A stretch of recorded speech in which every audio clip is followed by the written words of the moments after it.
La natación y su influencia en el tono y la hipertrofia muscular. La natación es un ejercicio predominantemente aeróbico que involucra también contracciones de fuerza contra la resistencia del agua. Sin embargo, si lo comparamos con ejercicios de fuerza e hipertrofia, la natación no produce hipertrofia significativa, pero sí puede mejorar el tono muscular. Para las personas dedicadas al fisicoculturismo y a la hipertrofia estética, existe la percepción de que la natación relaja demasiado o te hace perder masa muscular. La evidencia científica moderna muestra que esto no es del todo cierto, pero existe un fenómeno llamado entrenamiento concurrente, donde al combinar entrenamientos de fuerza y cardio puede atenuar algunas adaptaciones musculares. Por otra parte, algunos estudios muestran que si entrenas con pesas y después te expones a agua fría, esto puede reducir temporalmente tu señalización anabólica, reduciendo temporalmente las adaptaciones de hipertrofia.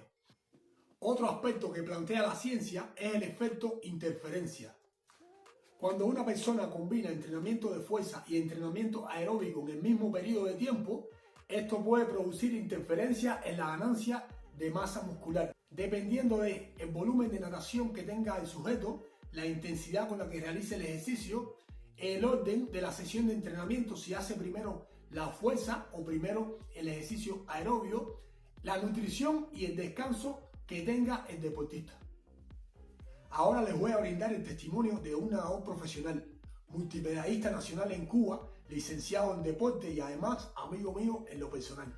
José Rainer, ¿cómo estás? Aquí como puedes ver en la calle, solamente tomé este tiempo para dedicártelo y dedicármelo como teníamos combinado.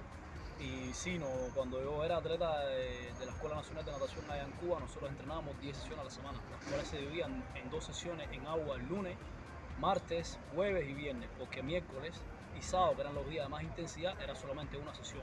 La sesión de gimnasio en los días de luna a viernes, iban bien separadas entre 5 y 6 horas de los entrenamientos en agua.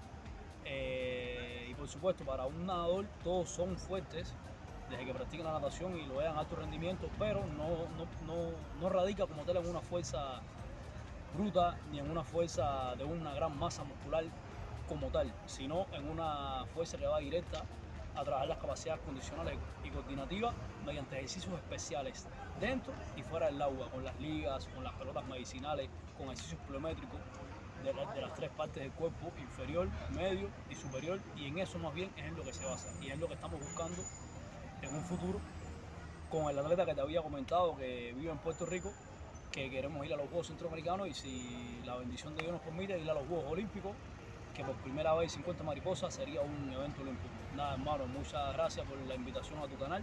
Un saludo y bendiciones. Espero que hayan disfrutado el testimonio de este excelente nadador. Aquí tienen sus redes sociales por si quieren seguirlo. Él también está haciendo un excelente trabajo. Conclusión, la natación no te hace perder masa muscular, pero sí puede reducir la velocidad en la que la ganas.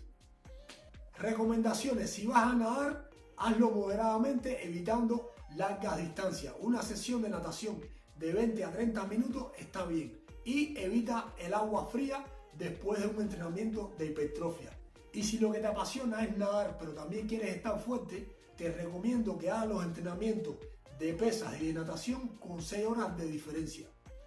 Bueno, mi gente, espero que les haya servido el dato científico. Yo seguiré aquí, si Dios quiere, brindándole la ciencia vinculada al deporte. Si te gustó el video, déjame tu comentario, tu like y comparte para que le llegue a más personas.